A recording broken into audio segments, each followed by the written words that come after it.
आपलं स्वागत आहे माझ्या यूट्यूब चॅनल एलआर नाईटियामध्ये। आजचा जो आपला क्लास आहे turner second year theory MCQ class number 17वा।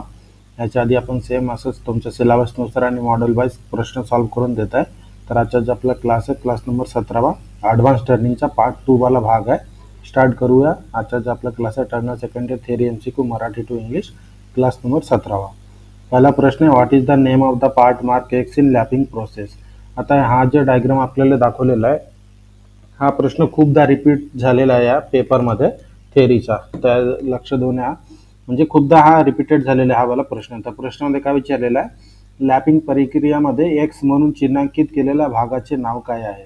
आता हा जे आपला लॅपिंग प्लेट आहे तर लॅपिंग प्लेटवर जे आपल्याला या चौकोन भागात जे आपल्याला दर्शवलेला आहे एक्सच्या स्वरूपानं, तर या चौकोन भागाचं नाव काय आहे आपल्याला ओळखायची आहे। तर पहिला ऑप्शन आहे कॉम्पोनेंट, दुसरा ऑप्शन आहे ग्रू टू रिटर्न लॅपिंग पेस्ट म्हणजे लॅपिंग पेस्ट परत आणण्यासाठी खाच, तिसरा ऑप्शन आहे लॅपिंग प्लेट, चौथा ऑप्शन आहे वर्क सरफेस। तर प्रश्नामध्ये जे विचारलेलं आहे लॅपिंग प्रक्रियामध्ये एक्स म्हणून चिन्हांकित केलेल्या भागाचे नाव काय आहे, तर याचं उत्तर आहे option number C component. Component म्हणजे job.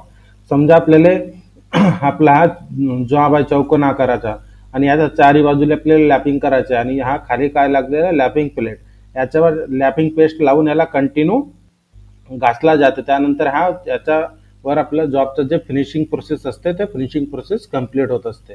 Next question, which surface is finished by honing. होनिंगद्वारे कोणती पृष्ठभाग सरफेस केली जाते। जसं याच्या आधीच्या प्रश्नामध्ये आपण लॅपिंग बद्दल बघितलेलं आहे, तर त्याच प्रकारे होनिंग पण एक फिनिशिंगच्या शेवटच्या पद्धती आहे। तर जसा लॅपिंग आता फ्लॅट सरफेसवर दाखवत होता त्याच प्रकारे होनिंग कोणत्या सरफेसवर केला जाते हेच आपल्याला या प्रश्नामध्ये विचारलेलं आहे। तर याच्यासाठी पहिला ऑप्शन आहे एक्सटर्नल सिलेंड्रिकल सरफेस म्हणजे बाह्य सिलेंड्रिकल पृष्ठभाग, दुसरा इंटरनल सिलेंड्रिकल सरफेस म्हणजे अंतर्गत सिलेंड्रिकल पृष्ठभाग, तिसरा ऑप्शन आहे बोथ एक्सटर्नल आणि इंटरनल सरफेस म्हणजे बाह्य व अंतर्गत दोन्ही सरफेस, आणि चौथा ऑप्शन आहे फ्लॅट सरफेस। तर प्रश्नामध्ये जे विचारलेलं आहे होनिंगद्वारे कोणती पृष्ठभाग फिनिशिंग केली जाते, तर याचं उत्तर आहे ऑप्शन नंबर बी इंटरनल सिलेंड्रिकल सरफेस। म्हणजे जे होनिंग प्रक्रिया आहे होनिंगच्या साहाय्याने फिनिशिंग केला जाते। तर कोणत्याही जॉबचा जर आतमधला भाग असेल तर त्यालाच फिनिशिंग करण्यासाठी आतमधला बोर्ड त्याला फिनिशिंग करण्यासाठी होनिंग प्रोसेस केली जाते। Next question, what is the turning tool moving in tailstock offset method. Tailstock offset पद्धतीत टर्निंग टूल कसे मूव्ह होत असते हेच आपल्याला या प्रश्नामध्ये विचारलेलं आहे। तर याच्यासाठी पहिला ऑप्शन आहे परपेंडिक्युलर टू लेथ ॲक्सिस म्हणजे लेथ ॲक्सिसच्या लंबवत, दुसरा ऑप्शन आहे अँग्युलर टू लेथ ॲक्सिस म्हणजे लेथ ॲक्सिसच्या कोनीय, तिसरा ऑप्शन आहे पॅरलल टू लेथ ॲक्सिस म्हणजे लेथ ॲक्सिसच्या समांतर, आणि चौथा ऑप्शन आहे व्हर्टिकल टू लेथ ॲक्सिस म्हणजे लेथ ॲक्सिसचा उभा। तर प्रश्नामध्ये जे विचारलेलं आहे टेलेस्टॉक ऑफसेट पद्धतीने टेपर टर्निंग करत असताना टर्निंग टूल कसे मूव्ह होत असते, तर याचं उत्तर आहे option number C parallel to lathe axis म्हणजे लेथ ॲक्सिसच्या समांतर रूपात टेलेस्टॉक ऑफसेट पद्धतीने कटिंग टूल मूव्ह होत असते। Next question, which one of the following is disadvantage of tailstock offset method.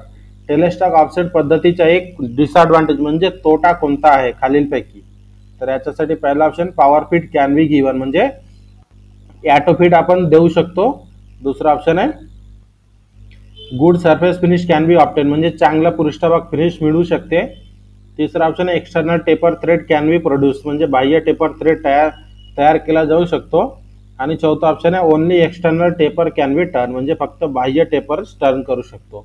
तर आपल्याला या प्रश्नामध्ये जे विचारलेलं आहे टेलेस्टॉक ऑफसेट पद्धतीचा एक डिसएडवांटेज म्हणजे तोटा कोणता आहे खालीलपैकी, तर याचं उत्तर आहे option number D only external taper can be turn म्हणजे टेलेस्टॉक ऑफसेट पद्धतीच्या सहाय्याने फक्त आपण बाहेरच्या टेपर टर्निंग करू शकतो, हा त्याचा तोटा आहे टेलेस्टॉक ऑफसेट मेथडच्या सहाय्याने टेपर टर्निंग करत असतानाचा।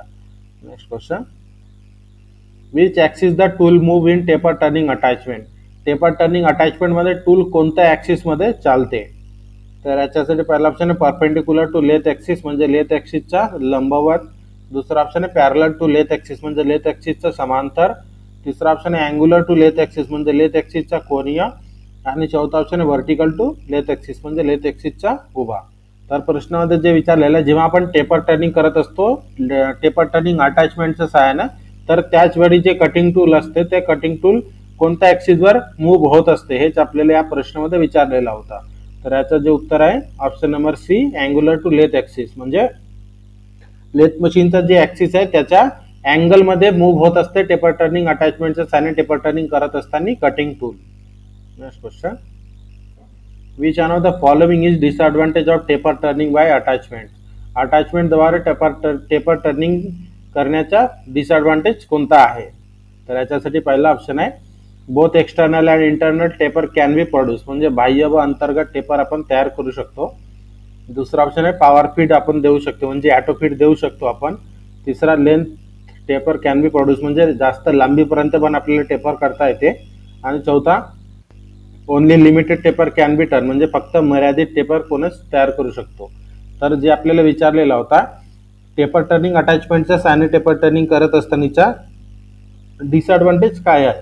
तर याचं उत्तर आहे option number D, only limited taper can be turn, म्हणजे फक्त जे टेपर टर्निंग अटॅचमेंटच्या साहाय्याने 5 ते 6 डिग्री म्हणजे मिलीमीटर पर्यंतच आपण टेपर टर्निंग करू शकतो, हा त्याचा डिसएडवांटेज आहे. Next question, which one of the following structures of steel is obtained due to the drastic cooling from the Austin structure.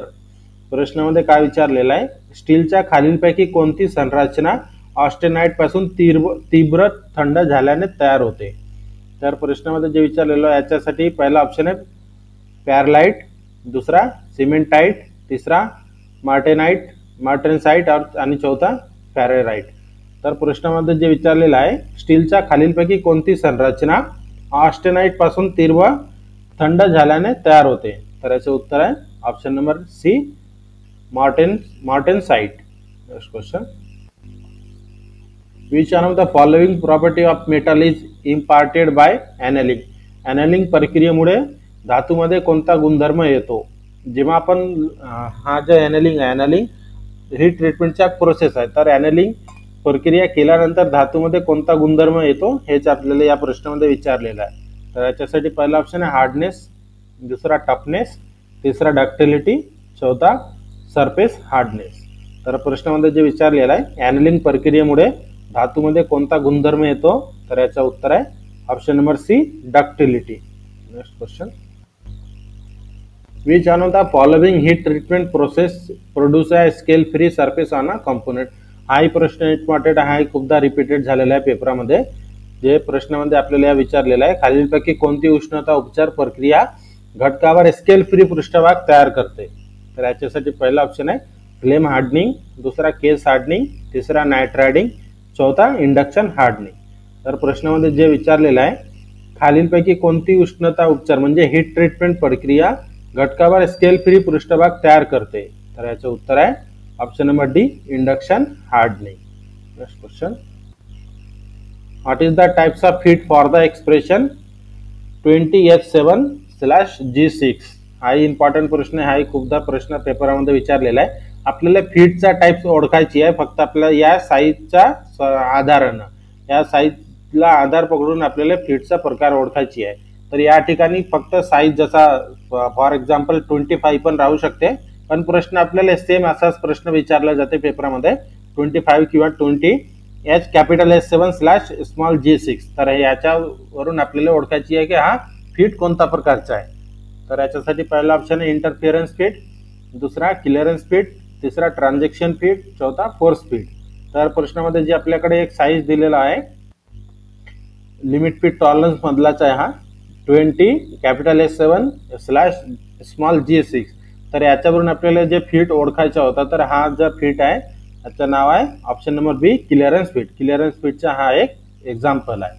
Next question, what is 7 in the expression feet 30 capital S7/G6. आता मागच्या प्रश्नासारखाच same प्रश्न आहे, फक्त size आपला change झालेला आहे फक्त. आणि या प्रश्नामध्ये जे H7 आहे तर या 7चा अर्थ काय असतो हेच आपल्याला विचारलेलं आहे. तर याच्यासाठी पहिला ऑप्शन आहे होल टॉलरन्स ग्रेड, दुसरा ऑप्शन आहे शाफ्ट टॉलरन्स ग्रेड, तिसरा शाफ्ट अँड होल टॉलरन्स आणि चौथा शाफ्ट अँड होल अलाउन्स. तर प्रश्नामध्ये जे आपल्याकडे एक साईज दिलेला आहे 30 कॅपिटल S7/G6. तर याच्यातले जे 7 आहे 7चा अर्थ काय असतो, तर याचं उत्तर आहे ऑप्शन नंबर ए होल टॉलरन्सचा जे ग्रेड आहे, होल टॉलरन्सचा ग्रेड आहे. जसं आपला टॉलरन्स ग्रेड किती असते 18 पर्यंत, तर त्या स्वरूपाने आपल्याकडे 7 हा टॉलरन्स ग्रेड आहे होलसाठी. Next question, what is the types of fit in expression 75H8 capital H8 slash small J7. या प्रश्नामध्ये सुद्धा आपल्याला फिटचा प्रकार ओळखायची आहे. जे आपल्याकडे साईज दिलेला आहे 75 कॅपिटल H8 आणि स्लॅश स्मॉल G7, याच्यावरून आपल्याला फिटचा प्रकार ओळखायची आहे. तर याच्यासाठी पहिला ऑप्शन आहे ट्रान्झॅक्शन फिट, दुसरा क्लिअरन्स फिट, तिसरा इंटरफिअरन्स फिट, चौथा फोर्स फिट. तर प्रश्नामध्ये जे विचारलेला होता 75 capital H7 slash small G7, तर याच्यावरून आपल्याला फिटचा प्रकार ओळखायचा होता. तर याचं उत्तर आहे option number A transaction fit.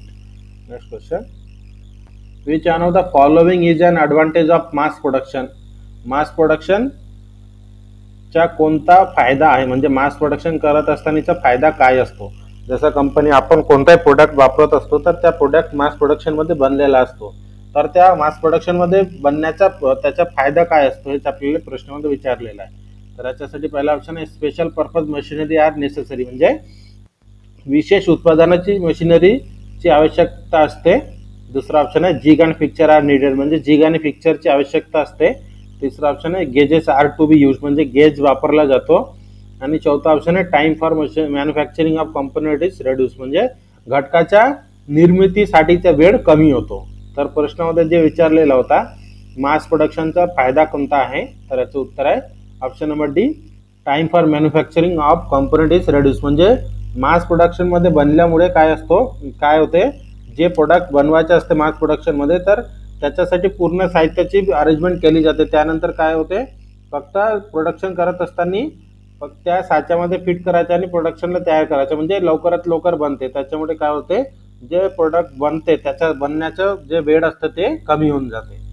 Next question, what is the types of fit if minimum size of the shaft is larger than maximum size of hole. आपल्याला या प्रश्नामध्ये फिटचा प्रकार विचारलेला आहे. जर शाफ्टचा किमान आकार होलचा कमाल आकारापेक्षा मोठा असेल तर फिटचा प्रकार कोणते. प्रश्नामध्ये काय विचारलेलं आहे, फिटच्या आपल्याला टाइप्स ओळखायचे आहे.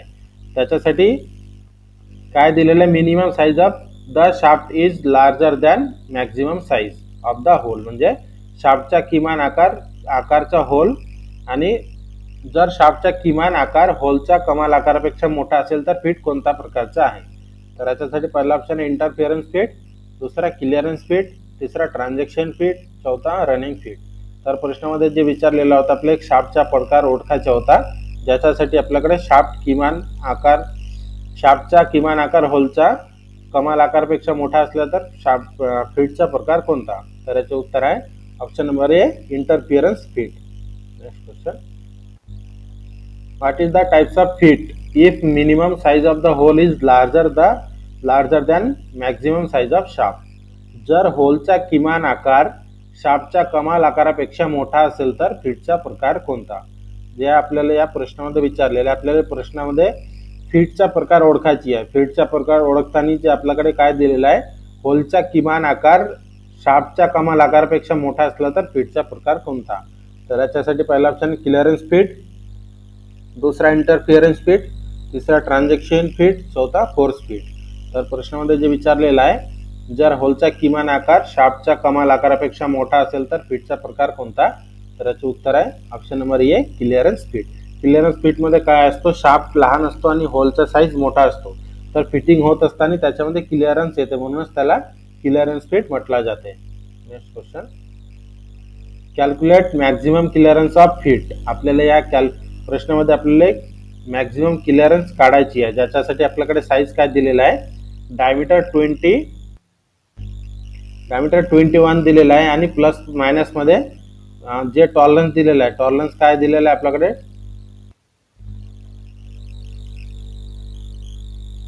टॉलरन्स दिलेला आहे -7 आणि -20.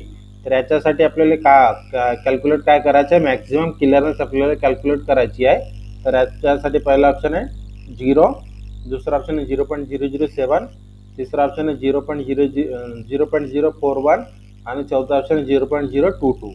तर प्रश्नामध्ये जे विचारलेलं आहे फीटचा जास्तीत जास्त क्लिअरन्स किती आहे.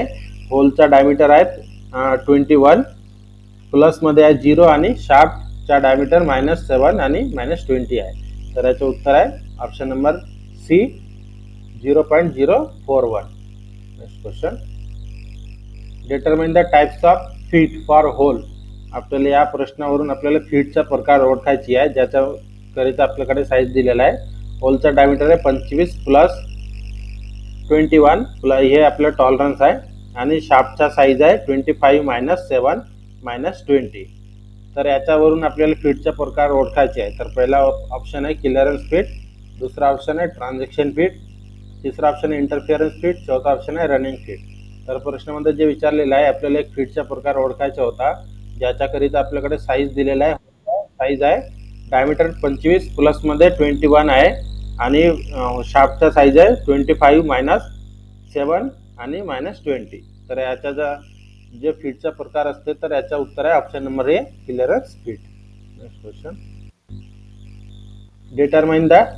Determine types of fit for hole diameter 25 plus 35 plus 0 आणि शाफ्टचा साईज आहे +25 प्लस 35 प्लस 35.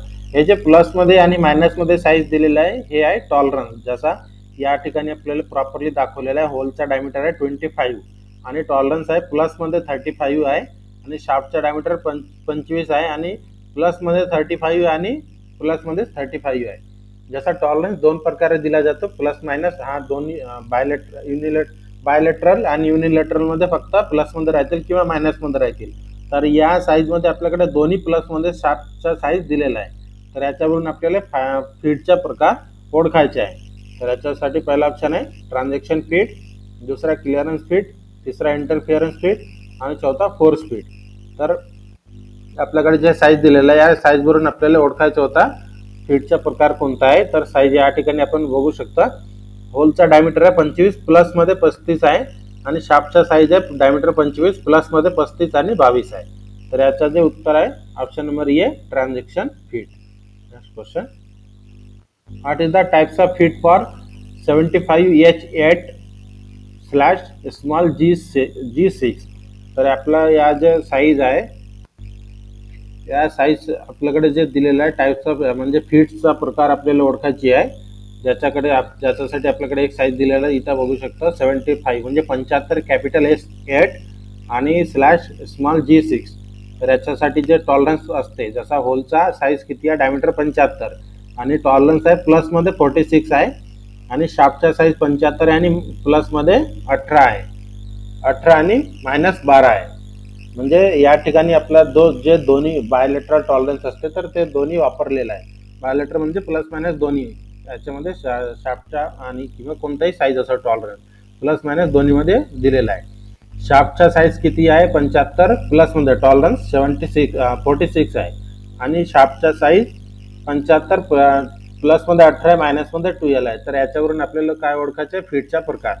होलचा साईज आहे, या स्टार्टिंगला होल आहे, त्यानंतर शाफ्टचा साईज आहे. तर याच्यावरून आपल्याला काय ओळखायचं आहे फीटचा प्रकार ओळखायची आहे. तर याच्यासाठी पहिला ऑप्शन आहे ट्रान्झॅक्शन फीट, दुसरा क्लिअरन्स फीट, तिसरा इंटरफिअरन्स फीट, चौथा फोर्स फीट. तर प्रश्नामध्ये जे विचारलेला होता होलचा एक साईज दिलेला आहे 75 प्लसमध्ये 76 आहे, शाफ्टचा साईज आहे 75 प्लसमध्ये 18 आहे आणि मायनसमध्ये 12. तर याच्यावरून फीटचा प्रकार ओळखायचा होता. तर फीटचा प्रकार आहे option number A clearance fit. Next question, what is the roughness value for the symbol. आता हे जे एकच ट्रायंगल दिलेला आहे, रफनेस व्हॅल्यूचा जे टेबल असते त्याच्यामध्ये सिम्बॉल असतात, मायक्रॉन असते आणि ग्रेड पण असते. तर त्याच्यावरून आपल्याकडे फक्त काय दिलेलं आहे एक ट्रायंगल दिलेला आहे. तर या ट्रायंगलवरून आपल्याला याचा जे मूल्य किती आहे हे आपल्याला ओळखायची आहे. तर याच्यासाठी पहिला ऑप्शन आहे 0.2 ते 0.8 मायक्रॉन, दुसरा ऑप्शन आहे 1.6 ते 3.32 मायक्रॉन, तिसरा ऑप्शन आहे 25 मायक्रॉन, चौथा ऑप्शन आहे 50 मायक्रॉन. तर प्रश्नामध्ये जे विचारलेला होता जे एक ट्रायंगल दिलेला आहे या चिन्हासाठी रफनेसचे मूल्य किती आहे. तर याचं उत्तर आहे option number C 25 micron. Next question, what is the name of the pattern on the work surface caused by the movement of the cutting tool. Cutting टूलच्या हालचालीमुळे वर्क सरफेसवर तयार होणाऱ्या नमुन्याचे नाव काय आहे? तर याच्यासाठी पहिला ऑप्शन आहे सरफेस स्ट्रक्चर, दुसरा रफनेस, तिसरा रफनेस फेसिंग, चौथा वेव्हीनेस. तर प्रश्नामध्ये काय विचारलेलं आहे, कटिंग टूलनं जेव्हा आपण जॉबवर कटिंग करत असतो तर त्याच्या कटिंग करत असताना जे पॅटर्न बनते त्या पॅटर्नचं नाव काय आहे? तर याचं जे उत्तर आहे option number a surface structure. Next question, which surface grade number is indicate by the symbol. आता मागच्या प्रश्नामध्ये एकच ट्रायंगल होता आणि या प्रश्नामध्ये दोन ट्रायंगल आहे. तर या चिन्हाचे कोणता सरफेस ग्रेड क्रमांक सूचित केला जातो या चिन्हाने? तर याच्यासाठी पहिला ऑप्शन आहे N12, दुसरा ऑप्शन आहे N11, तिसरा ऑप्शन आहे N7 to N9, चौथा ऑप्शन N4 to N6. तर जे सरफेस रफनेसचं जे टेबल आहे त्या टेबलमध्ये काय दिलेलं आहे, सुरुवातीला ग्रेड दिलेला आहे. जसा हे N वरून पूर्ण ग्रेड असते तर त्याच्या बाजूला काय दिलेलं असते, त्या ग्रेडचा मायक्रॉन मध्ये किती आहे. जसा N12 आहे, N12चा 50 मायक्रॉन. त्याचप्रमाणे याच्या बाजूला ट्रायंगल पण असते. तर या 2 ट्रायंगल, 3 ट्रायंगल, 4 ट्रायंगल, 1 ट्रायंगल. तर या प्रश्नामध्ये 2च ट्रायंगल विचारलेले आहे. तर 2 ट्रायंगलचा ग्रेड क्रमांक किती आहे? तर याचं उत्तर आहे ऑप्शन नंबर सी N7 ते N9. Next question, which abrasive is preferred for lapping soft steel and non-ferrous metal. Soft steel आणि नॉन फेरस मेटल साठी लॅपिंग मध्ये कोणती अपघर्षक वापरली जाते, म्हणजे ॲब्रेसिव्ह वापरली जाते? सॉफ्ट मेटल आणि नॉन फेरस मेटल साठी कोणता लॅपिंग ॲब्रेसिव्ह वापरली जाते? लॅपिंग साठी कोणता ॲब्रेसिव्ह वापरली जाते, कोणता मटेरियलचा? तर याच्यासाठी पहिला ऑप्शन आहे सिलिकॉन कार्बाइड, दुसरा नॅचरल कोरोंडम, दुसरा ॲल्युमिनियम ऑक्साईड, चौथा बोरॉन कार्बाइड. तर प्रश्नामध्ये जे विचारलेलं आहे, सॉफ्ट स्टील आणि नॉन फेरस मेटल साठी जर आपल्याला लॅपिंग करायचं असल्यास तर तेव्हा कोणता मटेरियलचा ॲब्रेसिव्ह वापरला जाते हेच आपल्याला या प्रश्नामध्ये विचारलेलं आहे. तर याचं उत्तर आहे option number C aluminium oxide. Next question, which is use to prevent concentration of abrasive of lapping plate. प्रश्नामध्ये काय विचारलेलं आहे, लॅपिंग पृष्ठभागावर ॲब्रेसिव्हची एकाग्रता रोखण्यासाठी कोणता घटक वापरला जातो? तर याच्यासाठी पहिला ऑप्शन व्हेइकल, दुसरा होल्डर, तिसरा ॲब्झॉर्बर, चौथा रिटेनर. तर प्रश्नामध्ये काय विचारलेलं आहे, लॅपिंग पृष्ठभागावर अपघर्षकाची म्हणजे ॲब्रेसिव्हची एकाग्रता रोखण्यासाठी कोणता घटक वापरला जातो? तर याचं उत्तर आहे ऑप्शन नंबर ए व्हेइकल. तर आजचा जे आपला क्लास होता याच्यामध्ये आपण इम्पॉर्टंट मॉड्यूल वाईज जेवढे प्रश्न आहे पूर्ण सॉल्व्ह करून दिलेला आहे. जर व्हिडिओ आवडला तर व्हिडिओला लाईक आणि शेअर नक्की करा. जर PDF ची गरज असेल तर व्हॉट्सअप ग्रुपचा लिंक दिलेला आहे व्हिडिओच्या डिस्क्रिप्शनमध्ये, त्यात जॉईन होऊन मेसेज करा, PDF भेटून जाते. जर कोणी नवीन असेल